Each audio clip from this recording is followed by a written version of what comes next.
everybody. How is everyone? Good, wonderful. Thank you all so much for being here this evening. My name is Juan Riveros, and I am the Harp professor here at the College of Music. And again, I'd like to thank you all for taking some time out of your evening, both for those who are here in person and those who are tuning into the live stream. Thank you all so much. I think you're really going to enjoy tonight's program. This is a little bit of, you can imagine, a personalized and at-home voyage to all of these different parts of Latin America through the vessel of the harp. A lot of what I've been doing as a performer and kind of researcher myself is trying to showcase and highlight the music of Latin America.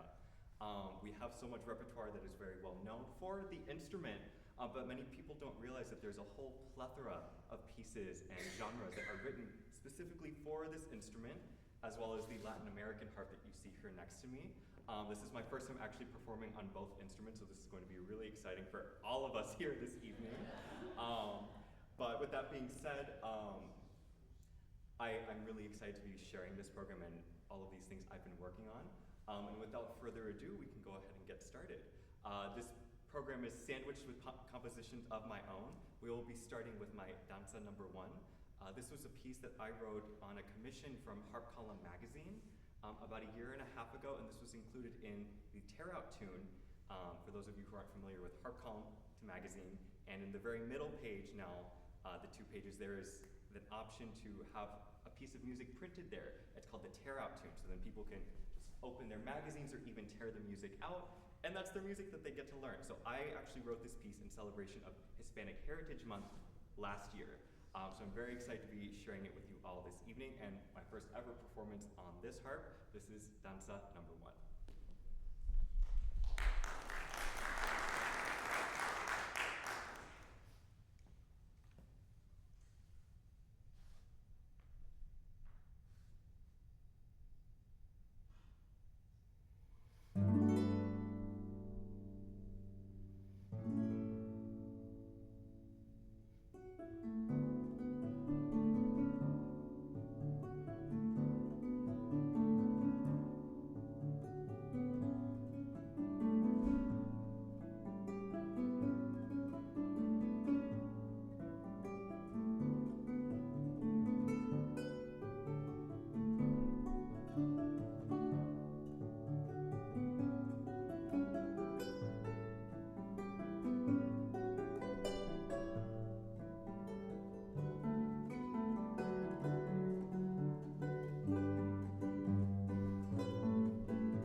Say much besides that went a lot better than I thought it might. Like I said, I've never performed on this harp before, so always a learning experience.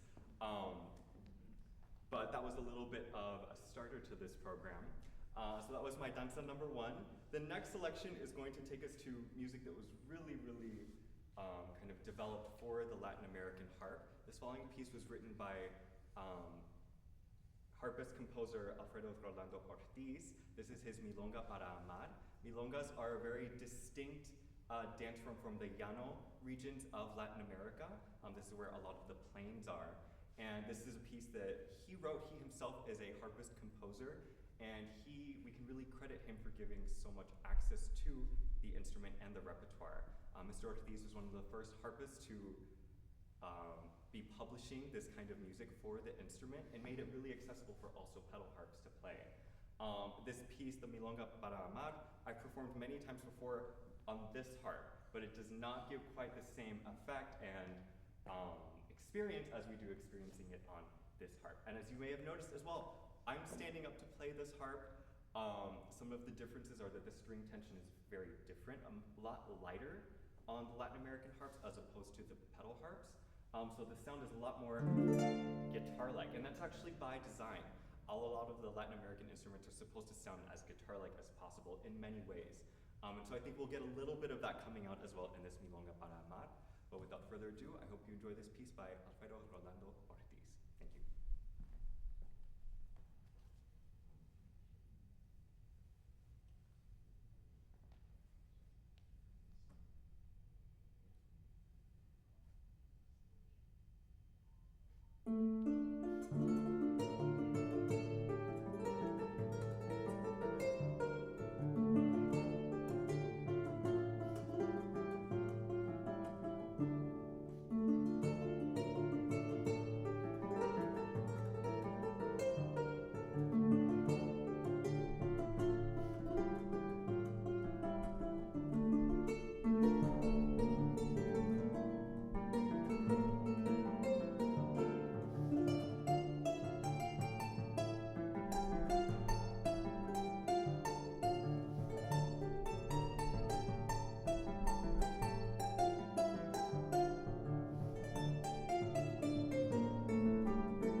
One key difference as well between, say, the Latin American harps and the pedal harps that we have here next to us are that all of the diatonic or chromatic changes need to be made with the levers.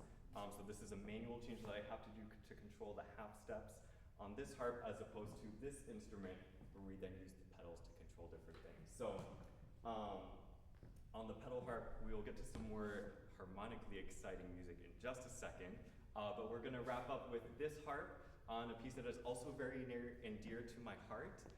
This is the Son Barroco by María Christina de la Perla. She is a harpist from Mexico who also plays one of the Latin American harps, in this case one of the Mexican kind of mariachi harps or jarocha harps. She also writes in this jarocha style, which is very prevalent throughout Mexico. And this piece, Son Barroco, it's supposed to be kind of an homage to the Baroque sound. When we think about the title, it literally means Baroque sound. And so we're trying to imagine what those kind of Baroque idioms might look like in the sound of the Latin American harp. So again, this is a great piece written by María Christina de la Perla for this instrument. Not many people are playing it, especially on either harp, so I'm really excited to be sharing it with you all, and I hope you enjoy.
Thank you, Harp. And now onto this other beautiful instrument for the rest of our program. The next two selections are by, just double checking my order.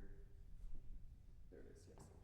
These next two pieces were written by Venezuelan harpist and composer Alba Quintanilla. One thing you may notice about this program, as well as many of these composers are still alive and with us, including Ms. Quintanilla.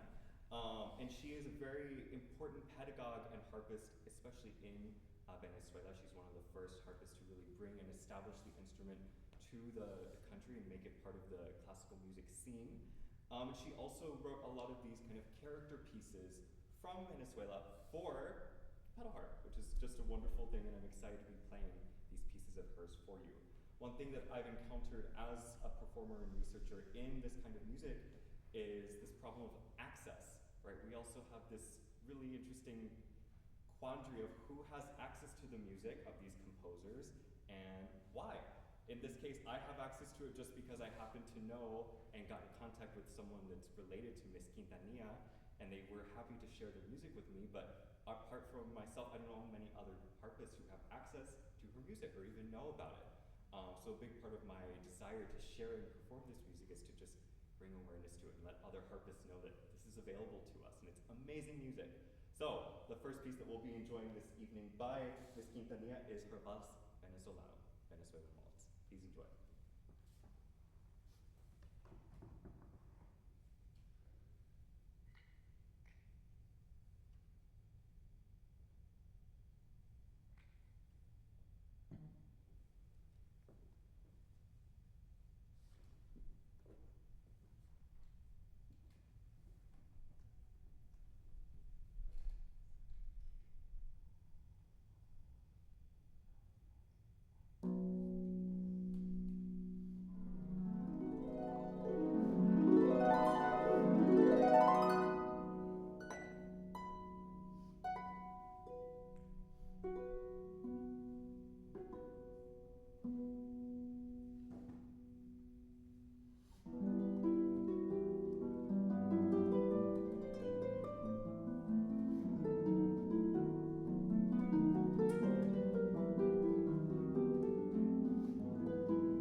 another selection of Quintanillas. This is her Joropo for harp. This is actually something that we would often hear more often on a Latin American instrument, also with kind of the ensembles that go with that harp. These are different assortments of kind of guitar-related instruments, as well as vocalists and percussion. But this rendition that we have, the Joropo by Quintanilla, is for solo harp, and I think it does a really masterful job of blending these really distinct elements of the Joropo into one single instrument. One of the distinct elements in it is this really kind of clear and almost staccato left hand. You'll see me doing a lot of it kind of flat to create this very distinct kind of Latin sound that is very distinct to the Joropo. So I hope you enjoy this piece, the final selection by Quintanilla.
Personal favorite. And to give you a little bit of information to why I picked this order, should have started with this, sorry. The first few pieces that I played on the Latin American harp, I feel do a great job of showing kind of the origins of where this harp and this instrument, this style of music is all coming from. These pieces that I started playing now on the pedal harp show more of the art music side of things.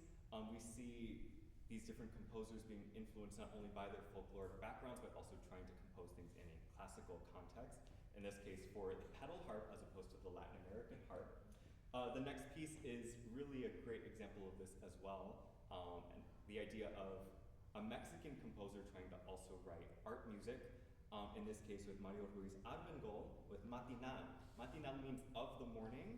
And it's similar to many pieces that are written in the French and kind of impressionistic tradition. This is very similar to those pieces. Armengol is very heavily inspired by Ravel and Debussy, and especially their writing for the harp, and I think we can see a lot of that influence in this piece, Matinal. Again, this is an interesting question of access and who gets to perform his music and not. He was actually once married to a harpist, and he wrote many things for her, and then after an ugly divorce, a lot of that music disappeared and is not really performed as often as much. But some of it is still available to us. For example, this piece. Oh, I'm sorry. Armengol was not married to a harpist. I just misspoke. Wrong composer. Wrong composer.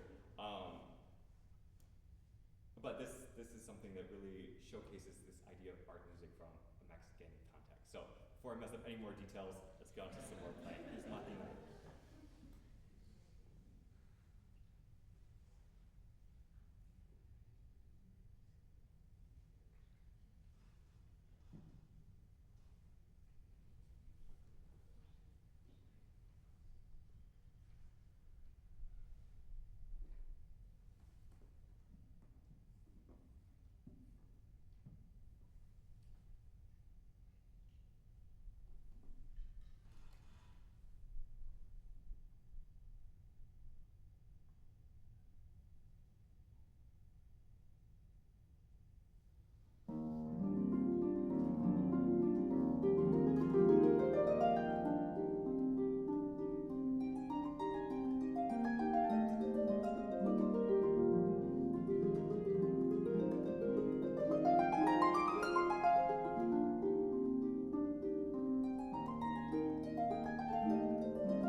The next piece is another piece in this art music genre.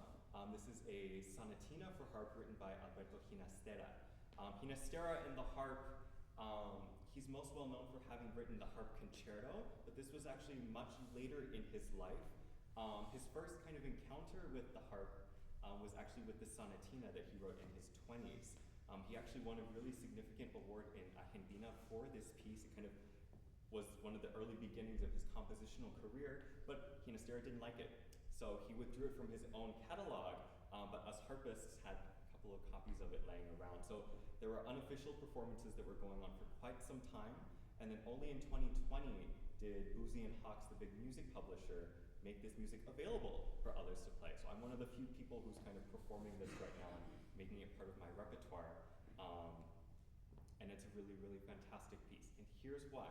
The first movement, the Preludio, does a really beautiful job of blending kind of his folkloric background and the ideas of Argentine folk music with classical form. Especially with this being a sonatina, we can really have that idea of two theme groups interacting with each other in this first movement. It's quite lovely.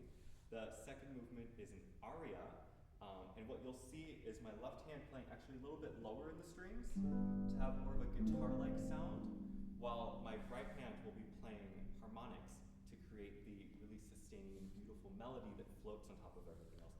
Gives it that singing quality, hence the aria title.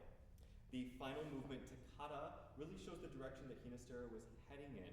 It's a lot more angular, a lot more dissonant, and actually he quoted the theme from this third movement much later in the harp concerto. So when we think about too why the harp concerto is so big and popular, we can credit a lot of its inception to this much earlier piece of his. So without further ado, I hope you enjoyed the Ginastera Sonatina for harp.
art music portion of the program.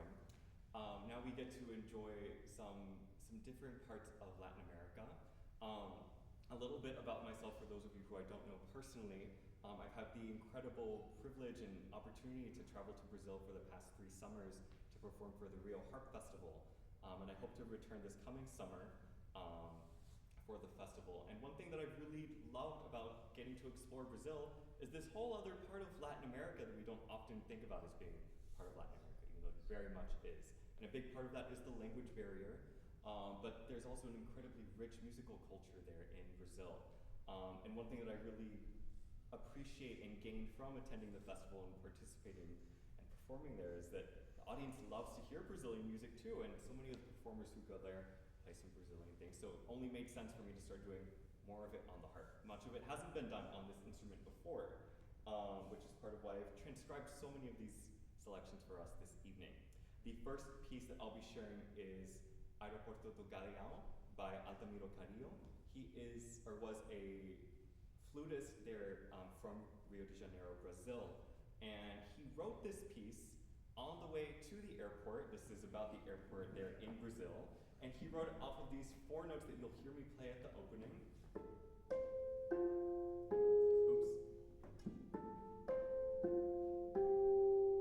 He composed the whole piece using those 4 notes as kind of the motif. And he was writing this on the way to the airport. He was so inspired by his own journey in and out of Brazil, going through this airport all the time, and also reflecting on how many other musicians travel through the same airport to get in and out of Rio. And I heard this a couple of summers ago getting ready for the festival, and I thought, that's exactly what it sounds like. It feels like getting to the airport, and it only made sense for me to also be sharing it and performing it as a performer that travels through the same airport, is doing the same thing as so many other musicians who have gone down to Rio. And it's a lovely piece, so I hope you enjoy. This is Aeroporto do Galeão.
next piece is a really, really popular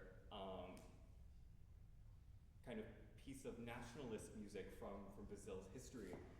This is Tico-Tico no fubá. This is really, really well known.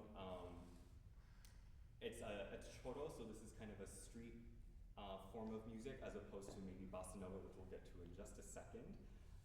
And this was written at a time when Brazil was trying to really establish a national identity, not only through art and even food, but especially through music. And this is one of a great example of kind of their character pieces, in that it takes us through three very distinct moods and characters, each of them being so very, very beautifully Brazilian and lyrical in their own ways. And I hope you enjoy. This is Tico-Tico no fubá.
non-bossa nova music. Now we get to the real fun.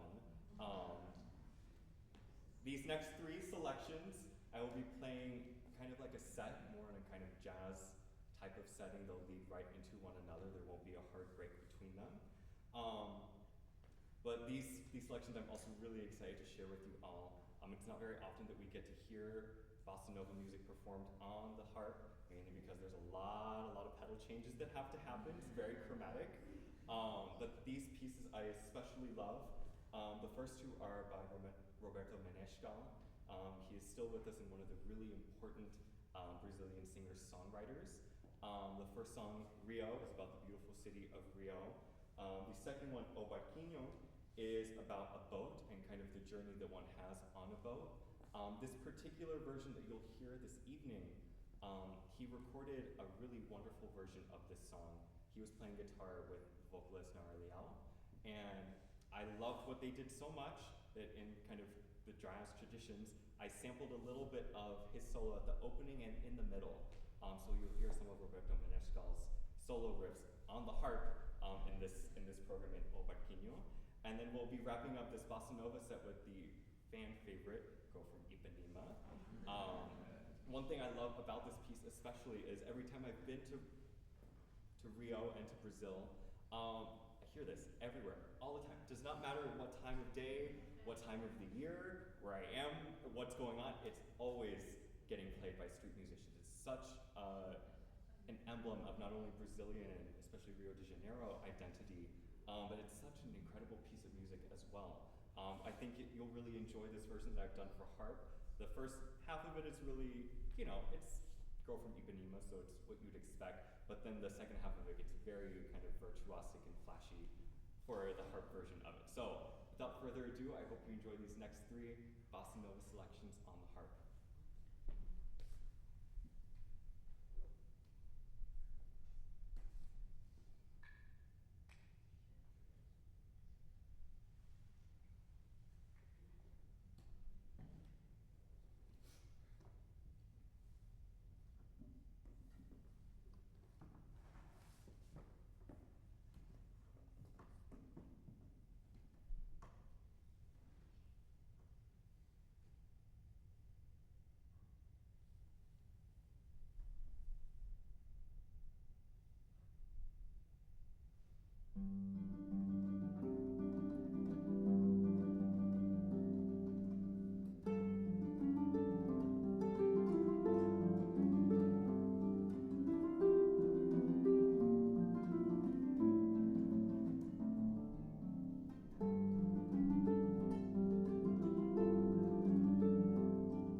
bossa nova.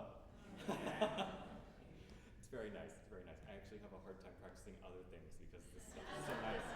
So nice, and it actually gives me a lot to practice with all of those pedals too. Thank you all so much for being here this evening. It's been such a treat to be kind of a musical diplomat for you all and sharing these different sides of Latin America with you all and all of this different repertoire, these two different instruments. Thank you all for being here, taking the evening, or time out of your evening to listen. For those of you who are here and also on the live stream, thank you so much.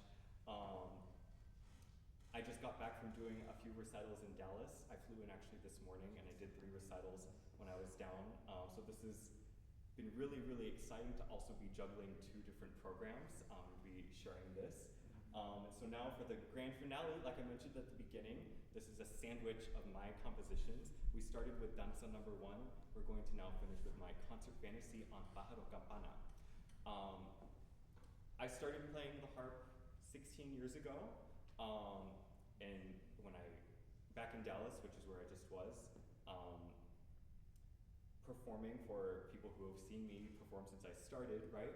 And I had learned this folk tune of Pájaro Campana when I was much younger, because it's something that is very, very well known for the harp. When we think about what the harp is known for globally, there are of course a lot of the pieces that are for this instrument, but actually Pájaro Campana, the folk tune which is written for the Latin American and Paraguayan harps, is actually really popular worldwide, and it's actually what a lot of people know this instrument for. So when I first started playing the instrument, I was really encouraged to learn Pájaro Campana, and so I did learn it and mess with it when I was younger, and as I grew older, I wanted to really make a kind of concert piece out of it, and that's where kind of the inspiration came for this concert fantasy. The first section of it pulls on a lot of traditional elements of how this piece is played on the Latin American harps. You'll see my left hand doing things that it was doing earlier in the program, a lot of walking, flat hand bass. Then there's a little bit of a cadenza in the middle that's an homage to what we know this harp for, kind of the concert pedal harp and that very magical sound, right? We get a little bit of that reference in the middle with the cadenza, and then we wrap it up with what I like to call the remix. I take the opening rhythm and I transform it into a little bit of a tango, and then chromaticize the melody on top, and we wrap it up. It's a very fun piece, and it's really also been such an honor for myself to be Hispanic and representing my instrument, my heritage with these pieces. So I thank you all again so much for being here this evening. I hope you've enjoyed this and that you enjoy my final selection for this evening, my concert fantasy on Pájaro Campana. Thank you.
Thank you.